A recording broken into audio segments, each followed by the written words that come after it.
مولوی کی شے چاہ پلا دیو، روٹی کھوا دیو، بس چار پیسے چار نذرانے کوئی پیسے دے دیو، یعنی فرقوں کو ایجاد کرنے والے منافقین ہوتے ہیں۔ جس اچھے کام میں حضور کی اطاعت نہ ہو، حضور کی مخالفت ہو، وہ کام کفر بن جاتا ہے، اور جس برے کام میں حضور کی اطاعت ہو، حضور کی محبت ہو، حضور کی فرما برداری ہو، وہ کام ایمان بن جاتا ہے، ثواب بن جاتا ہے۔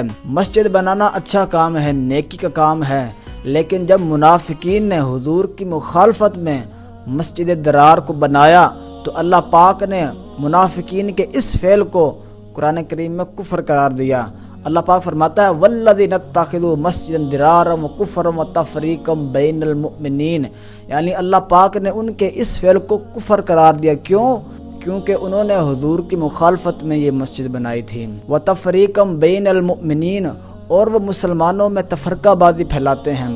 یعنی منافقین کا کام کیا ہوتا ہے؟ قرآن کہتا ہے منافقین فرقہ پیدا کرنے والا ہوتا ہے، یعنی فرقوں کو ایجاد کرنے والے منافقین ہوتے ہیں۔ وہ منافق ہوتے ہیں جو فرقوں کو ایجاد کرتے ہیں، نئے نئے فرقے ایجاد کرتے ہیں۔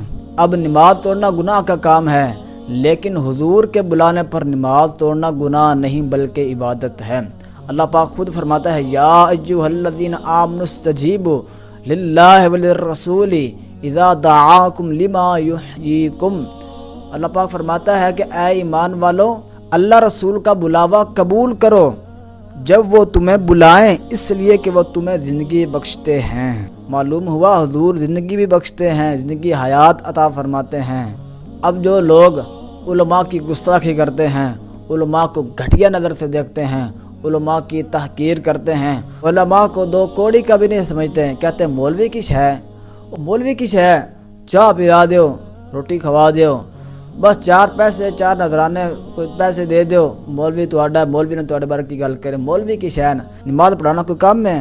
مولوی ویلے ہوندے آ، یعنی وہ علماء کی تحقیر کرتے ہیں، علماء کو گھٹیا جانتے ہیں، علماء کے بارے میں طرح طرح کی باتیں کرتے ہیں، ان کے بارے میں نفرتیں پھیلاتے ہیں۔ ان کے بارے میں ایک قرآنی آیت پیش کرتا ہوں۔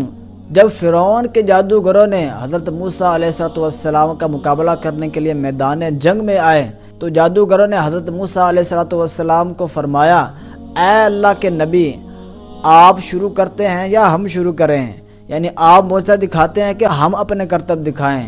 اللہ تعالیٰ نے ان کی بات کو قرآن میں نقل فرمایا قالوا یا موسیٰ اما ان تلقی و اما ان نکون نحن الملکین، یعنی آپ اپنا معجزہ دکھاتے ہیں یا ہم اپنے کرتب دکھائیں؟ اللہ تعالیٰ کو ان کی یہ ادا اتنی پسند آئی، اللہ پاک نے ان کو کفرستان سے نکال کر دائرہ اسلام میں داخل کر دیا۔ ان کے ایک لفظ نے ان کو کفر سے نکال کر اسلام کی، دین کی دولت سے مالا مال کر دیا۔ اللہ تعالیٰ نے فرمایا فَأُلْقِيَ السَّحَرَةُ سَاجِدِينَ، ہم نے ان کو سجدے میں ڈال دیا۔ وہ خود سجدے میں نہیں گرے، ہم نے ان کو سجدے میں ڈالا ہے، یعنی ہم نے ان کو توفیق دی ہے۔ وجہ کیا ہے؟ کہ انہوں نے میرے نبی کی عزت کی ہے، میرے نبی کا ادب کیا ہے، اس وجہ سے میں نے ان کو اسلام کی دولت سے مالا مال فرما دیا ہے۔ اب اس کا پہلو مخالف کیا بنتا ہے کہ ایک لفظ بولنے سے انسان دار اسلام میں آ جاتا ہے، نبی کے بارے میں ایک لفظ ادب کا بولنے کی وجہ سے وہ شخص کافر شخص مسلمان ہو جاتا ہے، اللہ تعالیٰ اس کو دین اسلام میں داخل فرما دیتا ہے۔